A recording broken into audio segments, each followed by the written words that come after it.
Roger's Rog. Curly hair and quirky grin. Shy, sleepy, different, quirky, little confused, little disheveled. Fashion faux pas. Tattered pants and t-shirt and his hat. Roger, what's with the running shoes? No socks, loafers. I don't know where the ties started. The worst ties going. The best way to describe the ties that Roger would wear would simply be awful. Terrible.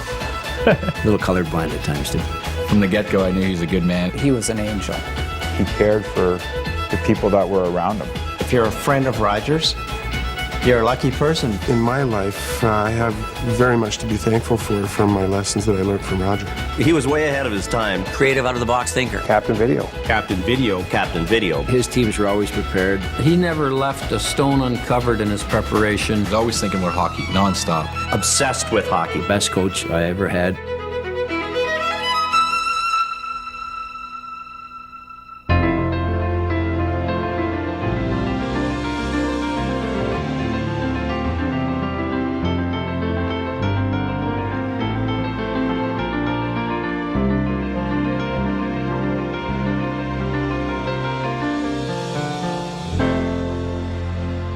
Roger Neilson was a special person. Roger passed away after a determined battle against cancer, but his legacy will live on. From his days coaching baseball teams in Toronto to his induction into the Hockey Hall of Fame, Roger made an impact.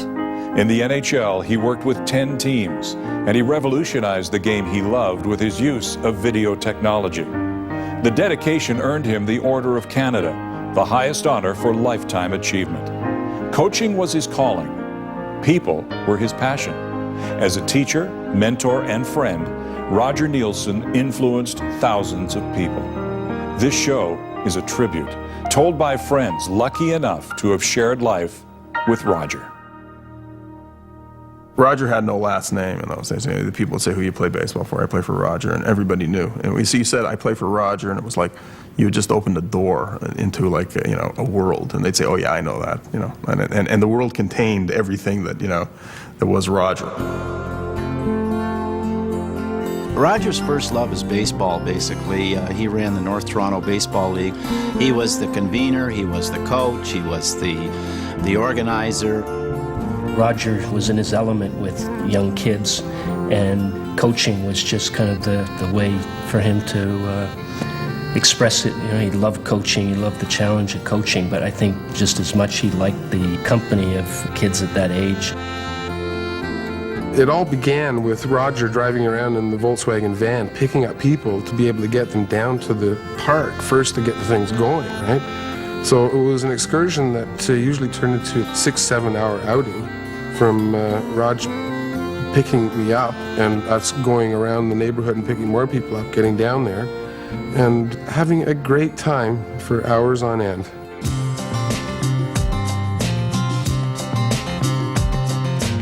His practices were something. We'd work on squeeze bunts. How to turn the double play. How not to get picked off first base. Trick plays and signals. Ways to pitch people. Bunting contests. How to run bases. Everybody loved going to practice. I can't remember ever being bored for a second.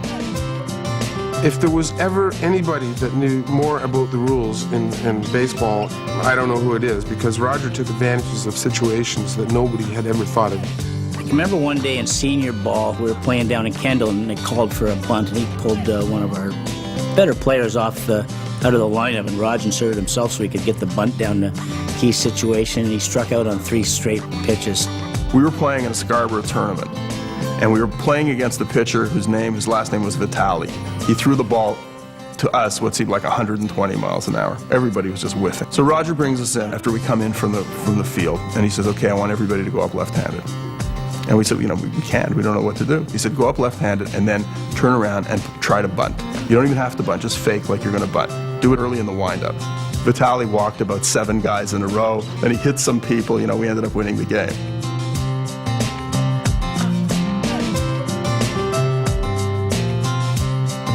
The summer he coached us, he was coaching 2 other baseball teams. In the winter he was coaching 3 or 4 hockey teams. And he had a paper route, which he delivered every day in Forest Hill. Roger had Globe and Mail paper routes that amounted to 2,500. Now, there's no way that Roger could deliver 2,500 papers in that stinking dirty Volkswagen he used to own. So he'd hire kids that played hockey for him or baseball for him, and then he would supervise the distribution of the Globe and Mail papers. Doing the paper route was the Tom Sawyer idea. It was, making painting the fence seem pretty glamorous. But everybody wanted to do it with him. It was a huge honor to go with Roger and do the paper route. If you were doing the route that morning, a day would be 5 o'clock, Roger would arrive to pick you up, and would go and pick one other guy up, and the three of us would go down to start doing the paper route. Now, the reason we used the Volkswagen buses was you could tie the door open on the side of it for easy access to get in and out. One of us would go up and down the street with the bus. Roger kept in the van. He would basically drive down the street, folding papers at the same time, reach back, grab a paper, and throwing it left-handed out an open door. And landed on the porch. And he was amazingly accurate. It was the most unbelievable thing that you could possibly imagine seeing. I hadn't been anywhere in my life, and I'm partnered up with a bunch of guys on a hockey team, and all of a sudden we're in Huntsville, we're in Galt, we're in Listowel, we're in Kitchener, Guelph, Peterborough. We went to Detroit with him. Zimbabwe, Hawaii, Chicago, Israel, Baltimore, Vegas a couple times, New Zealand, Australia, The Ice Carnival in Quebec, Cleveland, the World Series at Yankee Stadium in New York. Everybody had those trips with Roger. Roger would take you there. You weren't expected to have tons of money in your pocket. Somehow everything got looked after. The thing that amazes me about Roger is that he's managed to stay 16 forever. Not everybody can do that, and the travel was just kind of one expression of that. It was just an excuse to go and do something exciting and crazy and have the freedom that you had when you were 16. He seemed to have a little key that could get inside kids and figure out what it was that, that kids love to do. I know Roger Neilson changed my life. He made playing hockey fun. He made traveling fun, and he gave me the opportunity to kind of be with a group of guys and just sort of relax and look at life in a humorous way. How many people he's influenced, nobody knows, because it's just enormous, and I just happen to be one from way back in an era when it all started.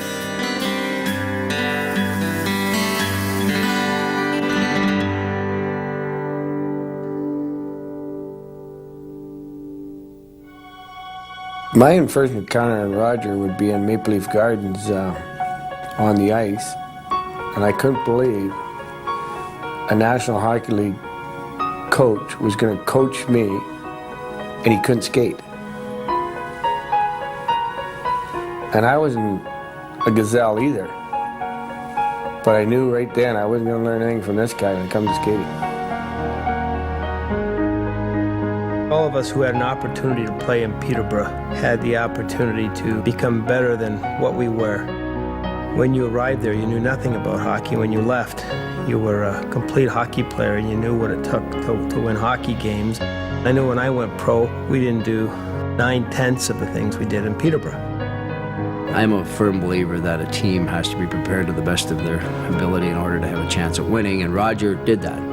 Conditioning programs, he made everybody feel whatever role there was on the team was as important as the next guy. He made you accountable, and being accountable proved that you had a shot at winning. I remember the first day of training camp.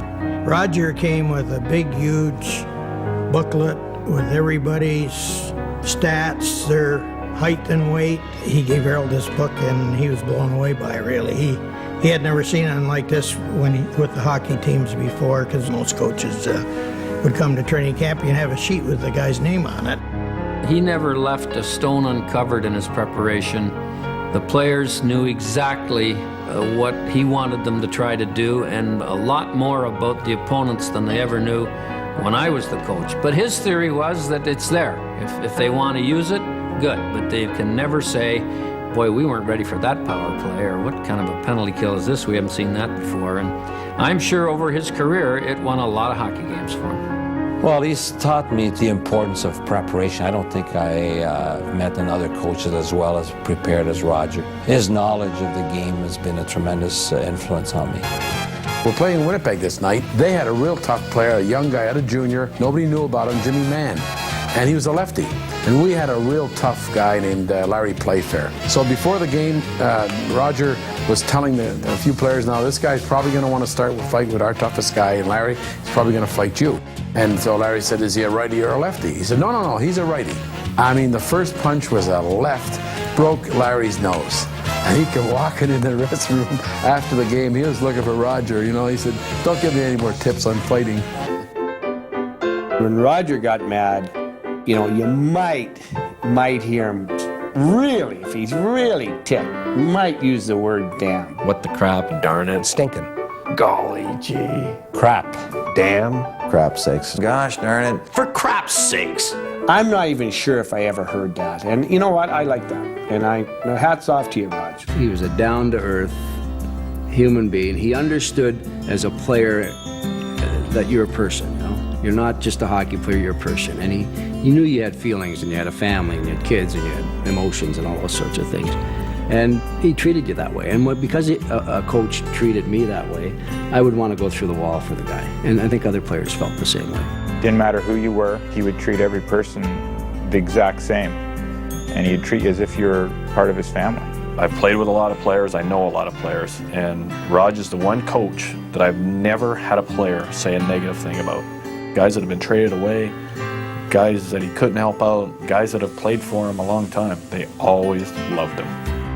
To me, Roger was the best coach I ever had in my professional career, in my playing career, still to this day.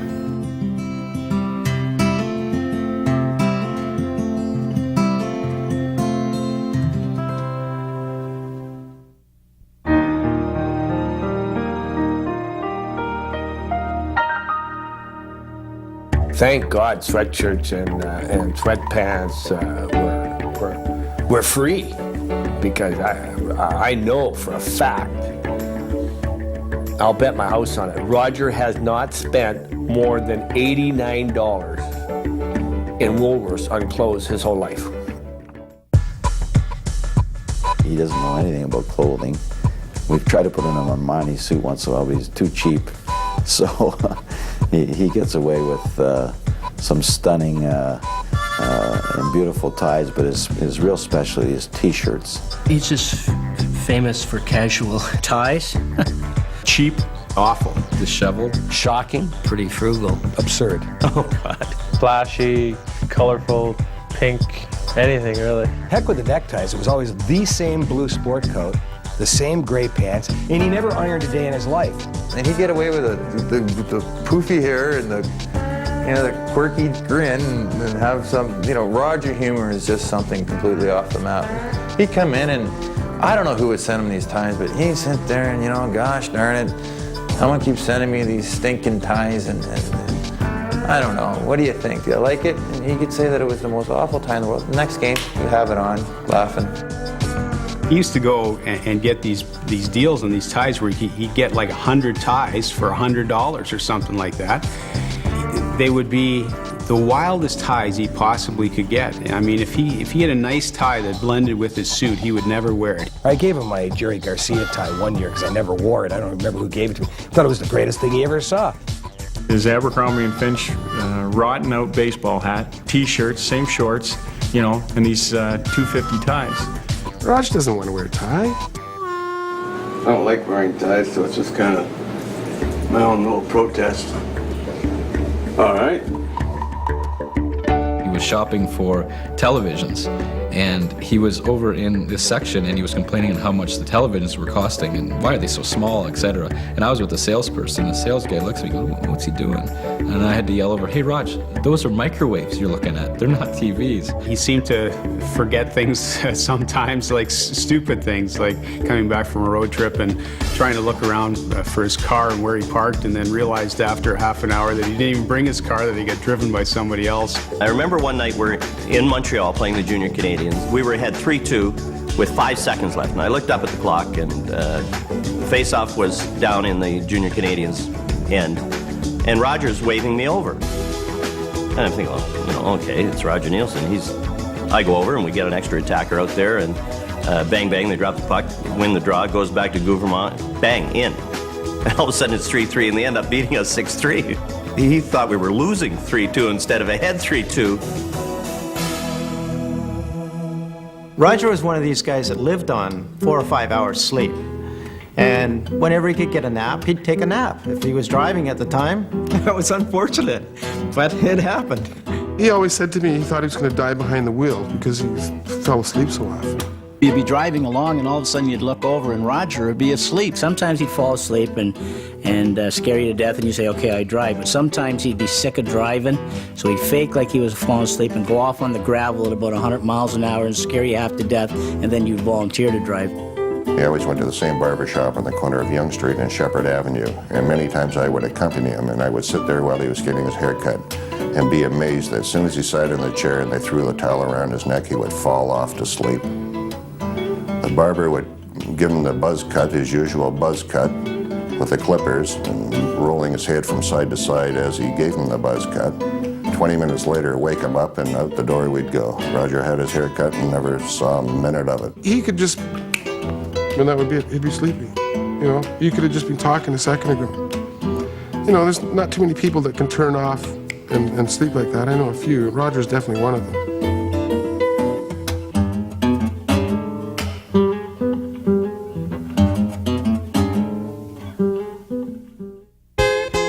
In 1,000 games of winning hockey, how many hours of video?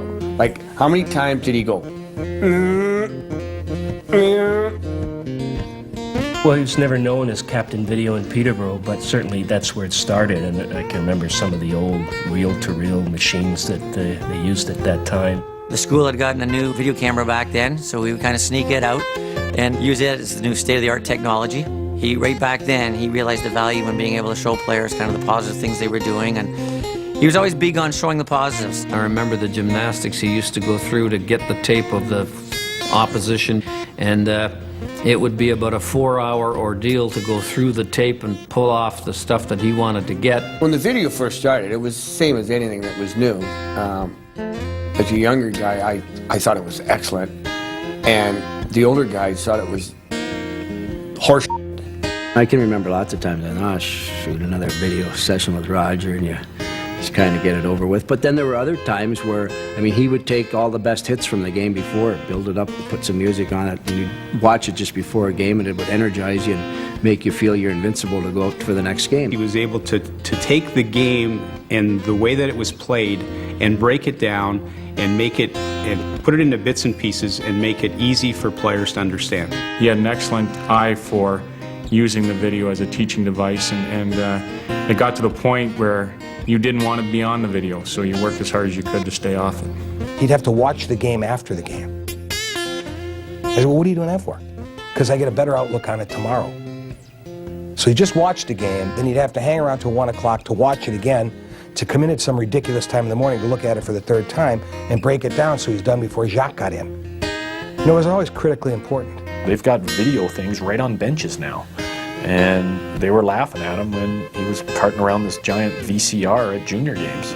Roger was Captain Video. Captain Video. Captain Video. Captain Video, they called him. I don't know whether some that was a complimentary nickname, and others it was a bit of a shot. You are ahead by a century.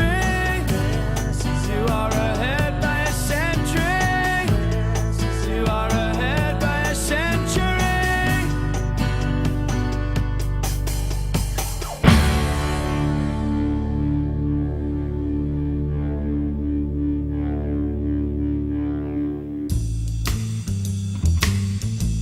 He used Jock, his dog, to teach forechecking with the Peterborough Petes. He was upset with his forechecking forwards who would chase behind the net to chase the defenseman out. So Jock would be out front with as the forechecker, barking at Roger, and Roger stick handle back and forth. The dog would go to one side of the post, try to influence you to come out the other side. But Jock would never go behind the net. And of course, when Roger finally came out, Jock would go right to him. That was one of Roger's tools, to teach the players not to chase after the puck behind the net. He used this off and on for a number of years, I guess, until the arena manager put an end to it when he took a dump at center ice. When the dog took a dump at center ice, I mean.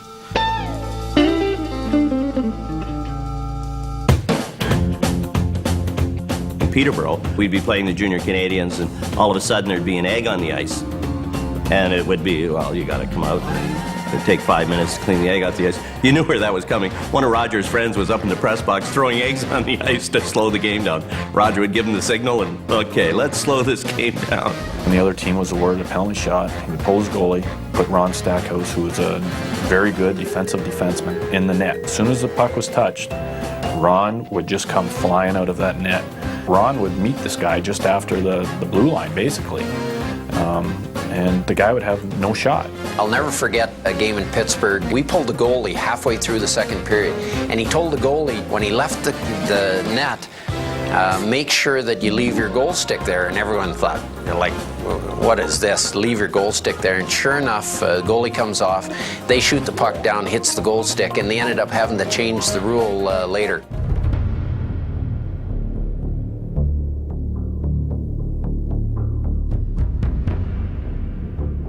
In the famous Canuck Blackhawk incident in Chicago in the '82 playoffs, Roger wasn't happy with this referee's work that night. Chicago had had a pretty good lead at that time. All the calls were going against us. The referee, I think, gave us 4 penalties in a row. I was on the bench and I said, Rog, let's throw the sticks on the ice. And he said, I did that before. He says, no, let's surrender. I look over at our bench and I see Roger holding a hockey stick with a white towel on the top. Roger Neilson has a towel. He's waving the white flag. When we came back to Vancouver after the game to finish this series off, the towels came out. To this day, there's sports fans, not only in the game of hockey, they'll wear all reds or all whites or all blacks. That all was because of Roger.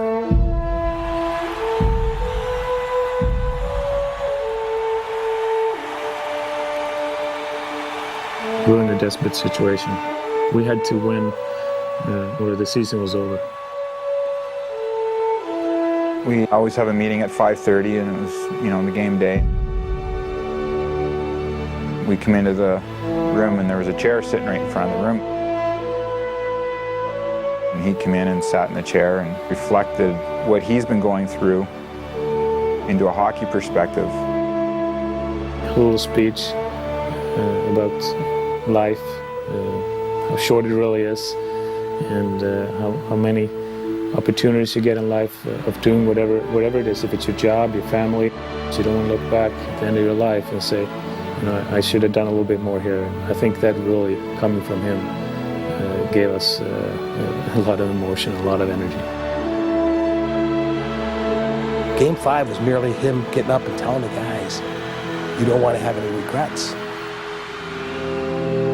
The fact was his presence, and it lasted.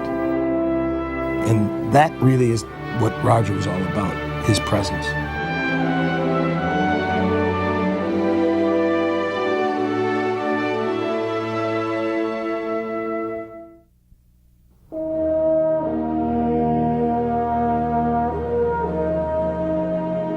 I think his lasting legacy will be the character that he was and the people's whose lives that he touched, rather than the game or his video or his coaching. It was more the person that Roger Neilson was. If I had one thing that I would like to think would be a legacy, it was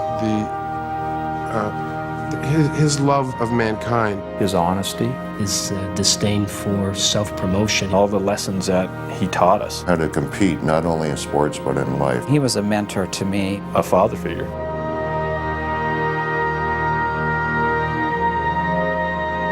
He didn't have a family. He just felt he didn't have time to settle down and have a family of his own. I think he put every ounce of effort he had into what he thought was his family, were his kids on his team or his coaches, and that's how he wanted to live his life.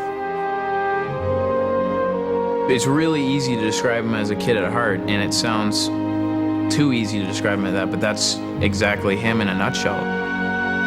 The best story I could tell would be the bungee jumping one. At Victoria Falls, 350 feet, you're standing on this bridge, and there's absolutely nothing around. As far as the eye can see, it's just African savanna, and you got 2 cliffs, sheer rock cliffs on either side with rapids below, and that's all you see. Roger gets up there and he's just, well, all right, here we go again, you know, and he just jumps off. 5, 4, 3, 2, 1, push. I don't know if anyone knows too many people in their 60s that would be standing on a small little platform with an elastic band attached to their ankles, plunging 350 feet. He's never been afraid to get fired. He's never been afraid to take the next job. Never been afraid to be an assistant coach. Never been afraid to be a scout or player personnel. He's never been afraid.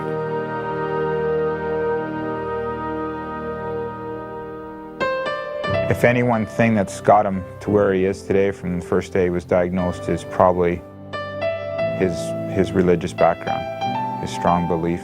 Like Roger says, if this is how it's meant to be, this is how it's meant to be. He's accepted that, and there's not a lot you can do about it. Sunday for Roger was a day of rest, a day that he honored his Lord. And this isn't something that happened when he got cancer. This is something that happened in his childhood before he met me. Whatever God had in mind for him, he was content with, and he was just determined to do everything he could to fight it, but ultimately whatever God's will was, he was comfortable with.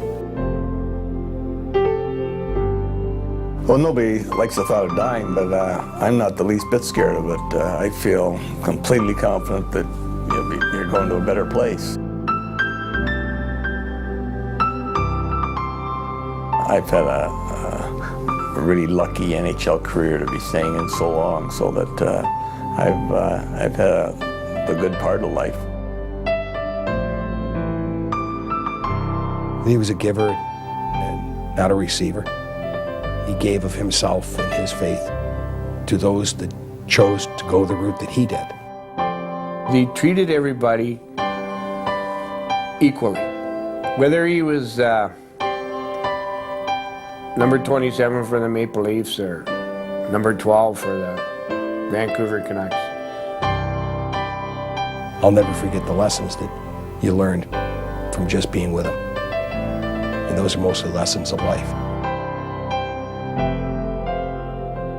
The reality of Roger Neilson is he's touched so many lives, from guys who he coached his kids playing ball, his paper route, his years in Peterborough, his years in the National Hockey League. And he's left an impact on so many people in a positive way.